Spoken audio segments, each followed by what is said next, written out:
सबसे पहले हम देखेंगे डैशबोर्ड का व्यू। डैशबोर्ड में रहेंगे डिप्लॉयमेंट स्टेटस, स्कैन स्टेटस जिसमें कितने में इंस्टॉल है क्लाइंट और कितने में नहीं है, इसका लाइसेंस स्टेटस जिसमें दिखाएगा total number of license install और कितने में रिमेनिंग लाइसेंस है। प्रोटेक्शन स्टेटस में लास्ट 7 डेज का हम दिखाएंगे। अपडेट स्टेटस कितने सिस्टम अपडेट है कितने नहीं है। एंटीवायरस, फाइल एंटीवायरस कितने में ऑन है। एंड पॉइंट सिक्योरिटी जो यूएसबी प्रोटेक्ट करता है कितने में स्टार्टेड है कितने में नहीं है। और एंटी रैंसमवेयर। प्रोटेक्शन स्टेटस में यहाँ पे दिखाएगा क्लाइंट सिस्टम में कितने में वायरस आया है और कितने क्या इन्फेक्शन लिया है, क्या एक्शन लिया है स्कैन ने। वहाँ पे यहाँ क्लाइंट के नेम के साथ आएगा। यहाँ पे दिखाएगा क्या वायरस था और उसने क्या एक्शन लिया है। यहाँ पे एंड पॉइंट सिक्योरिटी में दिखाएगा हमको कितने में ब्लॉक है और ब्लॉक में उन्होंने कौन सा पेन ड्राइव डाला है वो भी हमको दिखाएगा।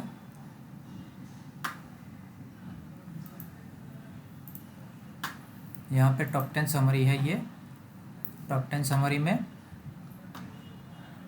टॉप 10 इफेक्टेड कंप्यूटर जहाँ पे सबसे ज़्यादा इन्फेक्शन रहेगा उसके हिसाब से टॉप पे रहेगा। टॉप 10 यूएसबी ब्लॉक काउंट रहेगा। यहाँ पे कितने में ब्लॉक है क्लाइंट में वो भी दिखाएगा। यहाँ पे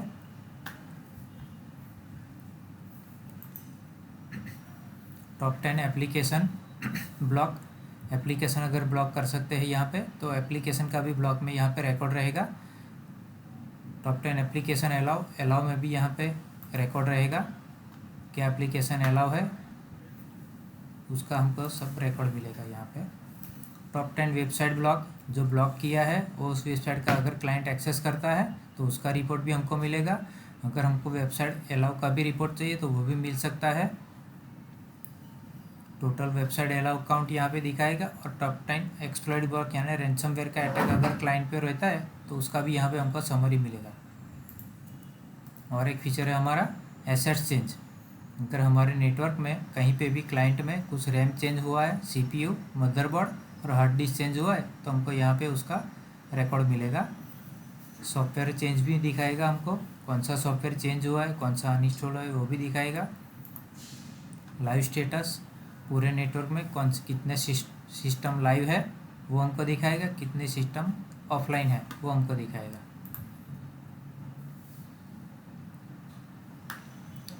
ये हमारा मैनेज कंप्यूटर। यहाँ पे हमको ग्रुप्स बनाना है। ग्रुप्स में हमको जैसे रिक्वायरमेंट है उस तरफ से अलाउ ब्लॉक करके हमको ग्रुप बनाना है और उसका उसी हिसाब से हमको यहाँ पे हम पॉलिसी बना सकते हैं और उसके हिसाब से हम पॉलिसी हम बाद में देखेंगे। पहले ओवरव्यू कर लेते हैं। अनमैनेज कंप्यूटर में नेटवर्क कंप्यूटर, यहाँ पे हमको सारे कंप्यूटर नेटवर्क में जितने हैं वो सब दिखाएगा। आईपी रेंज के हिसाब से हम ढूंढ सकते हैं सिस्टम को। एक्टिव डायरेक्टरी है तो उसको भी हम यहाँ पे ऐड कर सकते हैं। और न्यू कंप्यूटर फाउंड, अगर नेटवर्क में कोई नया कंप्यूटर आया है तो यहाँ पे दिखाएगा, उसको हम मूव करके मैनेज ग्रुप में ले सकते हैं और इसको इंस्टॉल कर सकते हैं। रिपोर्ट टेम्पलेट में हमको यहाँ पे virus report, update report, scan report, इसके हिसाब से ये सारा रिपोर्ट दिखाता है यहाँ पे।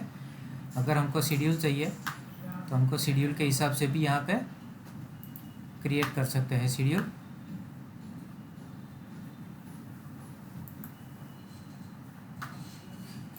जैसे यहाँ पे हमने एक बनाया हुआ है, आपको थोड़ा दिखा देता हूँ मैं। ये सारे हमने क्लिक किया है, ये सारे रिपोर्ट्स हमको मिलेंगे। ये सेंटर है रेसिम, यहाँ पे हम जो भी ये डिटेल भर देंगे हमको एक्सेल में मिल सकते हैं। उसको हम टाइम भी दे सकते हैं। हमको डेली रिपोर्ट चाहिए, वीकली चाहिए, मंथली चाहिए, जो भी है यहाँ पे हम कर सकते हैं। कौन से ग्रुप का हमको रिपोर्ट चाहिए वो हम यहाँ से सेट कर सकते हैं। इवेंट्स एंड कंप्यूटर, यहाँ पे हमको इवेंट्स दिखाएगा जो अगर कोई क्रिटिकल है, सर्वर स्टेटस है नॉट अपडेटेड है, लाइव स्टेटस है, डेटाबेस आउटडेटेड है, वो भी हमको दिखाएगा। मैनी वायरस डिटेक्टेड, यानी ये सारे इवेंट्स हमको यहाँ पे दिख सकते हैं। प्रोटेक्शन ऑफ कितने में है, अपडेट एजेंट, सब यहाँ पे देख सकते हैं। टास्क पर स्पेसिफिक कंप्यूटर, अगर हमको किसी एक कंप्यूटर में या फिर किसी एक ग्रुप में हम कोई टास्क टेम्पररी डिसेबल करना है, एनेबल करना है, and point security enable disable करना है, वो कर सकते हैं। किसी सर्वर, अगर हमारा ईस्कैन का सर्वर चेंज हुआ है तो हमको वो भी हम यहाँ से कर सकते हैं। Add new server IP, remove from old IP, वो भी हम यहाँ से कर सकते हैं। स्कैन करना है हमको पर्टिकुलर, वो भी हम कर सकते हैं। यहाँ से हम सिस्टम को जिस सिस्टम को हम करना चाहते हैं उसको हम यहाँ पे ऐड कर सकते हैं। ऐड करेंगे, इस तरह से वो सिस्टम पर वो टास्क शुरू हो जाएगा।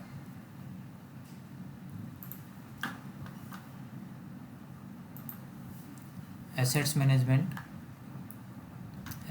में हमको क्लाइंट, जितने भी क्लाइंट ईस्कैन इंस्टॉल है उसमें सारा यहाँ पे हमको एसेट्स का डिटेल्स हमको दिखाएगा। जैसे कि कंप्यूटर नेम है, ग्रुप है, आईपी एड्रेस है, यूज़र नेम है, सर्विस पैक कौन सा है, client version, install date, internet explorer change, उसमें कौन सा प्रोसेसर है, RAM, hard disk, MAC ID, सब कुछ दिखाएगा। सॉफ्टवेयर रिपोर्ट दिखाएगा, यहाँ पे सॉफ्टवेयर कौन से इंस्टॉल है, सॉफ्टवेयर लाइसेंस दिखाएगा। माइक्रोसॉफ्ट के जितने भी सॉफ्टवेयर है उसके की के साथ हमको सब सॉफ्टवेयर दिखाएगा। उसकी लाइसेंस की दिए उसका डिटेल दिखाएगा। यहाँ पे भी सॉफ्टवेयर रिपोर्ट दिखाएगा, माइक्रोसॉफ्ट के सॉफ्टवेयर रिपोर्ट दिखाएगा यहाँ पे। और ये है माइक्रोसॉफ्ट ओएस के, इसको हम एक्सपोर्ट भी कर सकते हैं पीडीएफ, एक्सेल या फिर HTML में। यूज़र एक्टिविटी रिपोर्ट, ये हमारा प्रिंट एक्टिविटी रिपोर्ट है। यहाँ पे हमको नेटवर्क में जितने भी यूज़र के साथ जितने भी प्रिंटर कनेक्टेड है सबका रिपोर्ट आएगा। यूज़र ने क्या प्रिंट निकाली वो यहाँ से दिख सकता है, और कितने पेजेस निकाले वो भी यहाँ पे हम काउंट कर सकते हैं। सेशन एक्टिविटी रिपोर्ट, कौन सा यूज़र किस टाइम पे लॉगिन लॉग आउट हुआ वो यहाँ से हम देख सकते हैं। अगला मॉड्यूल है फाइल एक्टिविटी रिपोर्ट।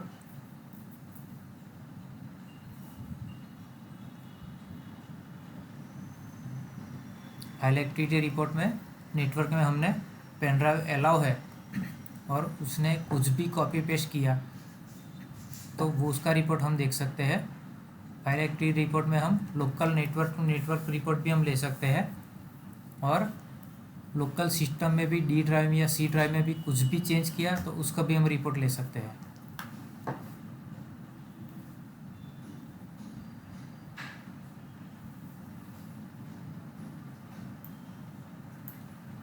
जैसे यहाँ पे यह सिस्टम है, ये यूज़र नेम है, फाइल एक्शन मॉडिफाई किया है, सोर्स फाइल, डेस्टिनेशन फाइल।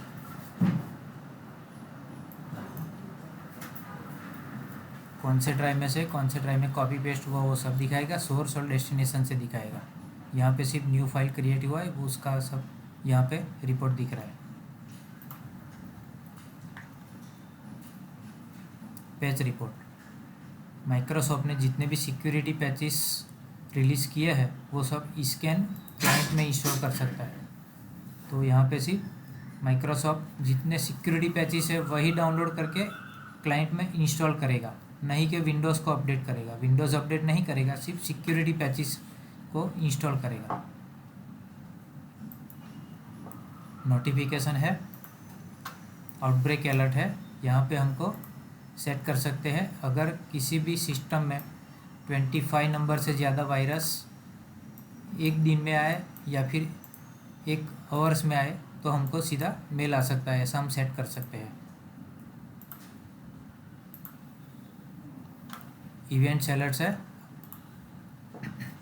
यहाँ पे भी हम इवेंट्स हम जो भी है हम सब मेल पे मंगवा सकते हैं।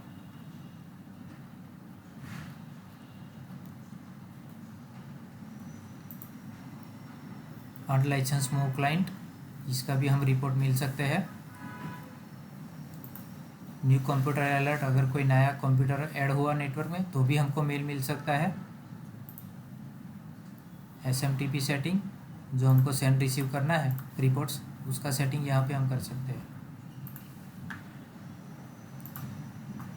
यह है कंसोल की सेटिंग। अपडेट सेटिंग, अगर किसी के पास प्रॉक्सी है तो यहाँ पे प्रॉक्सी डाल के उसको अपडेट कर सकते हैं। Web console setting, two factor authentication, यहाँ पे टू फैक्टर ऑथेंटिकेशन ये नया फीचर है स्कैन का। यहाँ पे हमको हर बार विंडोज़ लॉगिन के बाद लॉगिन पासवर्ड मांगता है और उसके बाद स्कैन का पासवर्ड मांगा है। अगर हम scan two factor authentication active करते हैं तो विंडोज़ के पासवर्ड के बाद स्कैन का पासवर्ड चाहिए ही चाहिए, तभी वो लॉगिन कर सकता है। यूज़र अकाउंट, इसमें बाय डिफ़ॉल्ट जो एडमिनिस्ट्रेटर रूट अकाउंट रहता है, इसको अगर हम अथॉरिटी देना चाहते हैं दूसरा अकाउंट क्रिएट कर सकते हैं और उसको हम उसके हिसाब से उसको अथॉरिटी दे सकते हैं। यूज़र रोल, जो वहाँ पे नया यूज़र बना है उसको कौन सा ग्रुप्स का ऑथेंटिकेशन चाहिए वो भी हम यहाँ से डिफाइन कर सकते हैं। इंपोर्ट एक्सपोर्ट सेटिंग, अगर हमको सर्वर चेंज करना है और ये सारा ग्रुप्स और सेटिंग्स हमको एक्सपोर्ट करना है तो एक्सपोर्ट कर सकते हैं, और फॉर्मेट या फिर चेंज करने के बाद वापस इंपोर्ट करेंगे तो हमारा ग्रुप्स और पॉलिसी एज इट इज़ यहाँ पे इंपोर्ट हो जाएगा। कस्टमाइज सेटअप, यहाँ पे हमको कोई भी कस्टमाइज सेटअप बनाना है तो हम बना सकते हैं।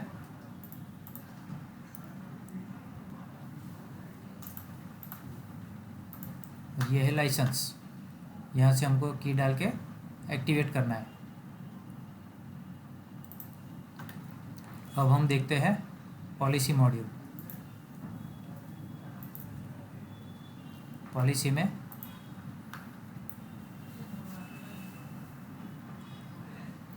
फाइल एंटीवायरस है। फाइल एंटीवायरस में सब डिफ़ॉल्ट रखना है। अगर हमको कुछ एक्सक्लूड करना है तो एक्सक्लूड फाइल्स एंड फोल्डर्स में हम जाके कर सकते हैं। यहाँ से हमको पाथ देना है उस फोल्डर का या फाइल का। यहाँ पे बाय डिफ़ॉल्ट सेटिंग है, प्रोएक्टिव मॉनिटर है, रैंसमवेयर है, प्रोटेक्शन है, ये सब ऑन रहना चाहिए। Block file, disable auto play, जहाँ पे हम पेन ड्राइव डालते हैं और सीधा सेटअप कर लेते हैं, वो हमको सेटअप नहीं करना है। कोई भी अपना पेन ड्राइव डाल के सेटअप नहीं कर सकता। EXE को हम ब्लॉक कर सकते हैं। उसी तरह हम नेटवर्क में भी कोई भी सेटअप को ब्लॉक कर सकते हैं। फोल्डर प्रोटेक्शन, यहाँ पे फोल्डर प्रोटेक्शन इसलिए है कि कोई भी हमारा इम्पोर्टेंट डेटा है जिसको हम वायरस से बचा सकते हैं और कोई भी उसको डिलीट नहीं कर सकता या कुछ भी उसमें से कोई ऐड नहीं कर सकता। तो हम अगर फोल्डर प्रोटेक्शन दे देते हैं तो वो फोल्डर फ्रीज हो जाता है।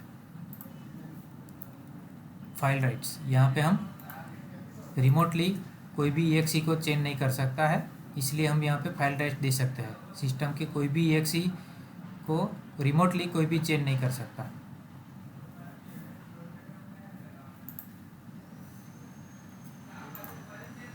मेल एंटीवायरस है। मेल एंटीवायरस यहाँ पे आउटलुक को स्कैन करेगा, वेब बेस को कोई भी स्कैन नहीं करेगा। उसी तरह ये एंटी स्पैम फिल्टर है स्कैन का, वो भी आउटलुक के मेल को स्कैन करेगा।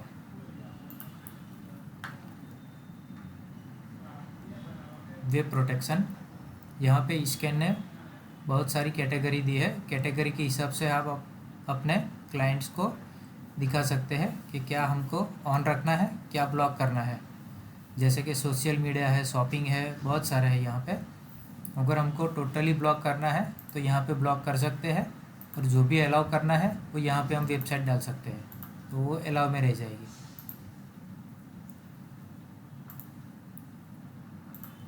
अगर टाइम रिस्ट्रिक्शन देना है तो वो भी हम दे सकते हैं, कितने टाइम पे उनको ऑन रखना है, लंच टाइम में ऑन रखना है तो वो भी हम कर सकते हैं।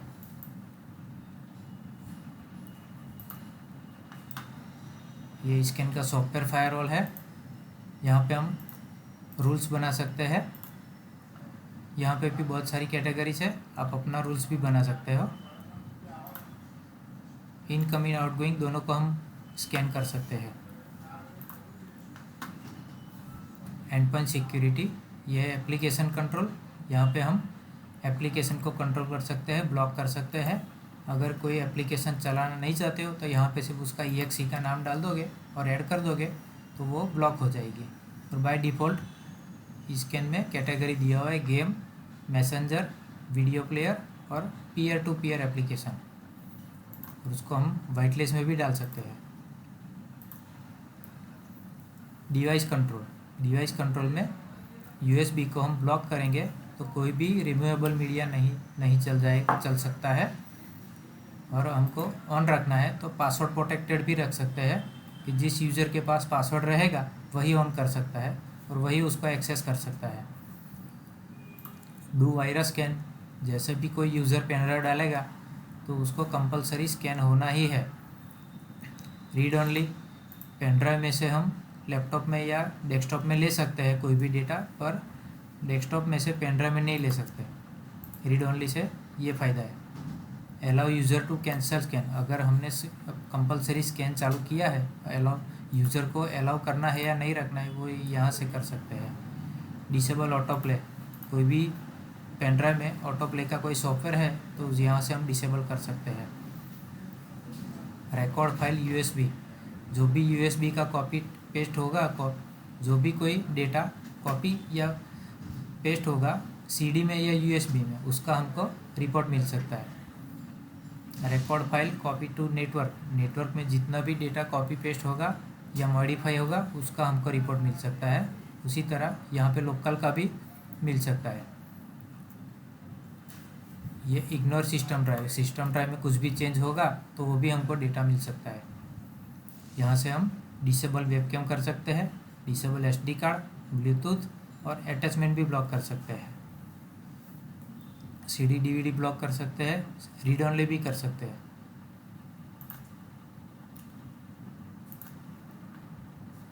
प्राइवेसी प्रोटेक्शन, ये वन टाइप ऑफ क्लीनर है जहाँ से हम टेम्पररी फोल्डर्स क्लीन कर सकते हैं, लास्ट रन मेनू क्लीन कर सकते हैं, कुकीज़, कैच, ये सब क्लियर कर सकते हैं। एडमिनिस्ट्रेटर पासवर्ड, ये हमको देना कंपलसरी है क्योंकि यहाँ से अगर ये नहीं दिया तो क्लाइंट कभी भी अपना स्कैन पॉज कर सकता है या रिमूव कर सकता है। ये तो 2 फैक्टर ऑथेंटिकेशन है। यहाँ से हम RDP में भी हम पासवर्ड लगा सकते हैं। विंडोज़ के पासवर्ड के पीछे स्कैन का पासवर्ड पूछेगा। अगर सेफ मोड में जाएगा सिस्टम तो भी वो स्कैन का पासवर्ड पूछेगा। यूज़र लॉगिन करेगा तो वो 2 ऑथेंटिकेशन पूछेगा और अनलॉक करेगा तो भी वो पासवर्ड पूछेगा। हम यहाँ से सिलेक्ट कर सकते हैं administrator password, use another password, कुछ भी हम सेट कर सकते हैं।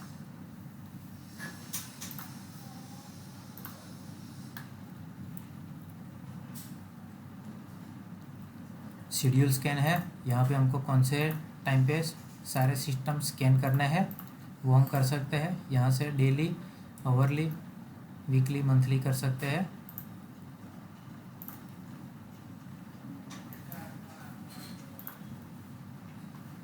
यहाँ पे हमको बैकअप लेना है तो बैकअप ले सकते हैं।